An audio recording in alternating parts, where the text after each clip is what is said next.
Good morning, it's Harvey Jackson. Just going to go through some of the news updates, but most importantly, canola making a higher high.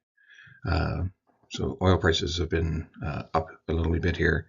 You can see that we've got a pretty good positive day right here. The last couple above the 50% retracement for the wave analysis on the short term. What exactly does that do? I'll probably have to do some more research. But anyway, looking at potentially getting back up into that area if it were actually to wave up. Now, I think we would like it to wave down, but we'll have to see what the economies will let us end the war in the Middle East if that happens.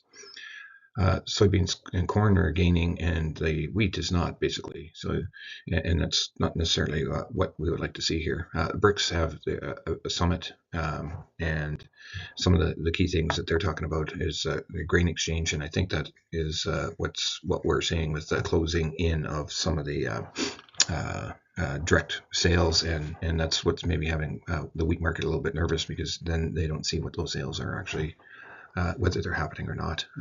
But we'll have to see. And then there's payment systems and a banking system that goes along with that. That will basically close out the U.S. dollar trade. Manitoba Ag put out their report, and again, really nothing news. They just told us that there's a big range, and then what the 5-year average is, not the average for the province. So it's kind of a bullshit report, but whatever. Just skip over it. Maybe if there's ever a Manitoba Ag person looking at it, maybe they want to pick a number. Anyway, gold. And I don't usually talk about these things, but I have a few farms actually talking about these things. So you got gold and silver and high metal, platinum, all on the green. It's a pretty green screen here. So just so you know, and you can see just since January 1st, you have gold, silver, copper, aluminum, platinum all up. Platinum a little bit flatter.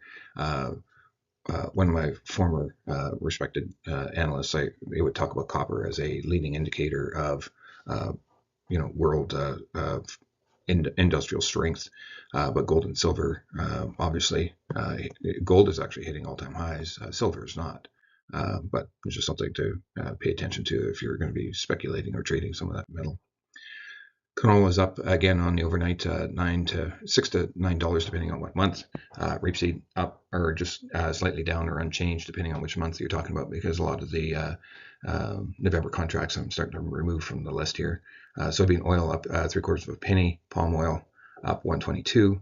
And I didn't show a chart there later, so my apologies. Rapeseed oil is up as well in China. Crude oil up. Soybean and soybean meal, as I mentioned, up. Wheat are down a few pennies, and the Canadian dollar is just basically unchanged. So here's your canola breakout. So we broke out above this and above our moving average. Now we're looking at this 61.8 retracement value. So we're making a higher high from here and here. So you're making higher highs and higher lows now too. So a breakout. Hopefully we can reach that and then maybe get the full retracement values that we've seen made even earlier than this and into the May timeline. What I want to bring up here is also a look for maybe a re-entry or a potentially putting in some sales for new crop in this range up here. So have a number in mind. We barely touched the 660, and this is not a very liquid market, so it's very hard to be able to get some trades out there. But if we can get some trades done, we're approaching that 650. And a few of my clients, we're talking about some strategies around there with brokerage as well. The rapeseed has not broke through the high that was made back in June, but it's getting really darn close, so we'll have to keep watching that. I'm hoping we can break through that value. We are $112, so we've pulled back the last few days, and it shows like the canola price is actually rallying against the rapeseed price. So we actually want this to trend down, and now with everything going the right direction, that one holds and the canola starts to gain in value, would be a good thing for the canola in Western Canada. Soybean oil, not the same kind of trend. We're not capturing that, making a higher high yet, but we get above that 45 cents and we're getting close to it. And we could be making that higher high in the short term, and then we'll be looking at that higher values that we made back in June or July. Soybean crush. And I don't often talk about these either, but this is just a calculated crush. It's not really traded, but it is. But here you are. We're looking at 160 crush margin, and you look at that versus canola. We've actually have a decreasing crush margin on a week today to months, and then a year ago we were, let's call it $120 higher values minimum. We're decreasing crush margins in Canada, but we had really good values a year ago, and that might be why crushers are not using their full capacity. They're higher, but not full capacity. I think it's at just around 90% capacity utilization. If we look at this, this is your Canadian dollar.